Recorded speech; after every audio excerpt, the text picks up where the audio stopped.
সবাইকে জানাই শুভ রথযাত্রা। আর good evening. তোমরা সবাই কেমন আছো? আশা করি সবাই ভালো আছো, সুস্থ আছো। আমরাও খুব ভালো আছি। তা মিঠিকে নিয়ে এখন বেরিয়ে পড়েছি হলো গিয়ে রথটা টানতে। সকাল থেকে ভিডিওটা করা হয়নি, এত ব্যস্ত ছিলাম। ঘরে একটু পুজো দেওয়ারও ছিল, আবার রান্না বান্নাও ছিল, এই সব কিছু মিলিয়েই আর করা হয়নি। তা যাই হোক, মিঠি এখন রথ টানতে চায় না, ও নাকি বড় হয়ে গেছে। তা যাই হোক, আমি তো চাই আমি আর তুই একটু বেরোই, এই বলে বের করলাম ওকে। তারপরে আমি আর মিঠি আবার যাব হলো গিয়ে নাগের বাজারে। তোমরা তো জানোই মিঠিদের গলিতে মানে রথের মন্দিরটা, ওখান থেকে রথটা বার হয়ে নাগের বাজার অবধি নিয়ে যাওয়া হয়। তা মিঠিকে রেডি করে দেবো, তারপরে দুজনে বেরাবো। আর ওদিকে আসবে মিঠির বন্ধুর মা রিমঝিম আর রিমঝিমের মা। আর এই দেখো, আমি আর মিঠি দুজনে কানের দুল পরেছি, তাই তোমাদের দেখানো। একদমই আমার না কানের দুল খুলে পড়তে আবার একদম ভালো লাগে না, তাই ওই একটা কানের দুল দিয়ে আমি চালিয়ে যাই। আর এই যে দেখতে পাচ্ছ, এটা হলো সাতগাছির মোড়। কি ভিড় কি ভিড়, মানে ঢোকা যাচ্ছিল না, মেয়ে নিয়ে যেতে একটু ভয়ই লাগছিল, এত ভিড় এত ভিড়, তোমাদের আর কি বলবো। তার মধ্যে আবার ওর মারা দাঁড়িয়ে আছে অনেকটা দূরে, ওদের বাড়িটা যেহেতু ওই সাইডে, আমাদের তো এপারে আর ওদেরটা হলো ও পারে, তাই এত লোক ঠেলে যাওয়া খুব কঠিন। আর এটা হলো ফুটপাথটা একটু ভিড়টা কম ছিল, তাও আবার গাছের ভিড়ে ভরে গেছে। কি সুন্দর সুন্দর ফুল দেখো, অদ্ভুত অদ্ভুত ফুলগুলো। তা একটুখানি ভিডিওটা করছিলাম, ভাবলাম যে ফুলগুলোরও ভিডিও করে নিই। আর প্রচুর গাছ আসে এখানে, প্রচুর গাছ।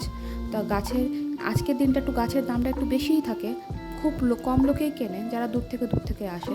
আর দেখতে পাচ্ছ ভিড়, শুধু মানুষের মাথা আর মাথা, কি আর তোমাদের দেখাবো। তাহলে চলো, তাহলে মেলাটা আমরা উপভোগ করি। আমাদের এই রথযাত্রার শুভারম্ভ হয়েছে আমাদের শহরের প্রিয় বিধায়িকা তথা বিশ্ববন্দিত সঙ্গীত শিল্পী শ্রীমতী অদিতি বংশীর উজ্জ্বল উপস্থিতিতে। এছাড়া উপস্থিত ছিলেন আমাদের দক্ষিণ দমদম পৌরসভা এবং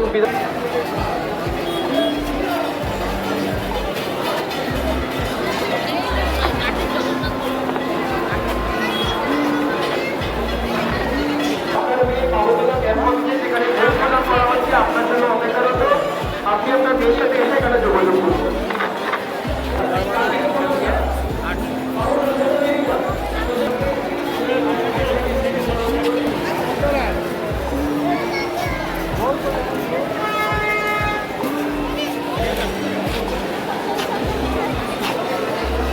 তো চটিতে আমার বারবার পায়ে লাগে।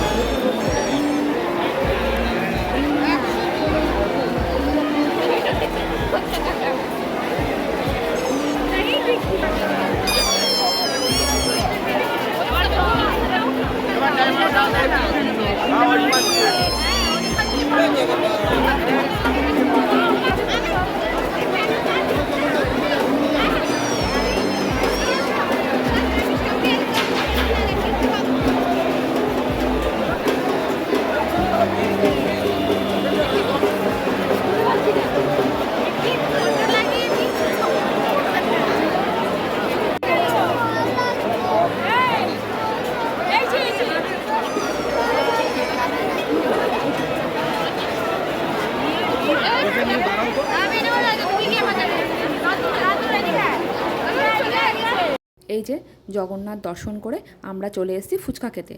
মিঠিকে আর রিমঝিমকে অনেকক্ষণ ধরেই বলছি, তোরা কি খাবি বল, তোরা কি কিনবি বল। ওরা আর খুঁজে পাচ্ছে না। যখনই ওরা কিছু খাবে বললো, প্রথমেই বললো ফুচকা খাবে, না তো আইসক্রিম খাবে।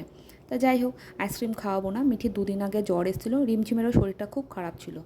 তা দুজনেরই শরীরটা খারাপ। তা এখন সব বাচ্চাদের আবার খুব জ্বর সর্দি কাশি হচ্ছে, ওয়েদারটার জন্য হয়তো। আর আমরা এখন ফুচকা খেয়ে দিয়েই আবার একটু ঘোরাঘুরি করব, আনন্দ করব। তা দেখছো বাচ্চাগুলো কী ঘামছে। তা মিঠি আর রিমঝিম তো কিছুই কিন্তু কিনতে পারিনি, ওদেরকে বললাম ওরা আবার ঢুকলো হলো এই কানের দুল হারচুড়ি মালার দোকানে। দেখা যাক, ওরা যদি কিছু কিনতে পারে তাহলে তো খুবই ভালো। আর এদিকে আবারও মিঠির ওই বন্ধুর মা ফোন করছে, তোমরা দাঁড়াও আমরা আসছি। সবাই, কারো তো কেউ হাজব্যান্ড নিয়ে আসেনি, সব একা একা এসছে বাচ্চাদের নিয়ে, সব তো ঘরের কাছে কাছে, তাই এখানেও কিন্তু ওরা দুজনে কিচ্ছু কিনতে পারেনি, শুধু ওরা দেখেই গেল। তার সাথে সাথে আমরা একটুখানি ফিশ কাটলেট খেয়ে নিলাম। আর রিমঝিমের মায়ের এতটাই শরীর খারাপ লাগছে, তাই ওর মা আবার বলছে আমি বেরিয়ে যাব, আমার আর ভাল লাগছে না। আর দেখছো মানে এত গরম, কি ভিড় কি ভিড়, মানে তোমাদেরকে কিছু মানে মানে বলে বোঝাতে পারবো না, এত ভিড় ছিল। দাঁড়িয়ে দাঁড়িয়ে এই মূর্তিগুলো মিঠি আর আমি দেখছি, যতক্ষণ না ওর ওই বন্ধুর মা আর বন্ধু আসছে। তা তোমাদের যদি ভালো লেগে থাকে ভিডিওটা, তোমরা তাহলে কিন্তু অবশ্যই একটা লাইক, কমেন্ট, শেয়ার, সাবস্ক্রাইব করতে একদমই ভুলবে না। আর যারা যারা এখনও অবধি সাবস্ক্রাইব করোনি, প্লিজ প্লিজ তোমরা একটা সাবস্ক্রাইব করে দিও, আর কমেন্ট করে জানিও যে ভিডিওটা তোমাদের কেমন লেগেছে। তাহলে এখনকার জন্য এখানেই শেষ করলাম। আর ভালো লাগলে একটা কমেন্ট করে অবশ্যই জানিও। তা তোমরা সবাই ভালো থেকো, সুস্থ থেকো, সাবধানে থেকো, আর সকলকে ভালো রাখো। আর এই যে মিঠির বন্ধুর মা চলে এসছে, আর বন্ধু। তা তোমরা সবাই ভালো থেকো, এখনকার জন্য এখানেই শেষ করছি। Good night.